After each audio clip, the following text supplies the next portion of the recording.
മത്തായി 13 1 മുതൽ 9 വരെയുള്ള തിരുവചനങ്ങൾ. അന്നു തന്നെ യേശു ഭവനത്തിൽ നിന്ന് പുറത്തു വന്ന് കടൽ തീരത്തിരുന്നു. വലിയ ജനക്കൂട്ടങ്ങൾ അവൻ്റെ അടുത്ത് വന്നു. തന്നിമിത്തം അവൻ ഒരു തോണിയിൽ കയറിയിരുന്നു. ജനക്കൂട്ടം മുഴുവൻ തീരത്ത് നിന്നു. അപ്പോൾ അവൻ വളരെ കാര്യങ്ങൾ ഉപമകൾ വഴി അവരോട് പറഞ്ഞു. വിതയ്ക്കാരൻ വിതയ്ക്കാൻ പുറപ്പെട്ടു. അവൻ വിതച്ചപ്പോൾ വിത്തുകൾ കുറെ വഴിയരികിൽ വീണു. പക്ഷികൾ വന്ന് അത് തിന്നു. ചിലത് മണ്ണ് അധികമില്ലാത്ത പാറമേൽ വീണു. മണ്ണിന് ആഴമില്ലാതിരുന്നതിനാൽ അത് പെട്ടെന്ന് മുളച്ചു പൊങ്ങി.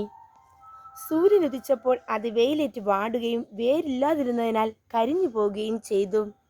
വേറെ ചിലത് മുൾച്ചെടികൾക്കിടയിൽ വീണു. മുൾച്ചെടികൾ വളർന്ന് അതിനെ ഞെരുക്കിക്കളഞ്ഞു. മറ്റു ചിലത് നല്ല നിലത്ത് വീണു. അത് 100 മേനിയും 60 മേനിയും 30 മേനിയും വിളവ് നൽകി. ചെവിയുള്ളവൻ കേൾക്കട്ടെ.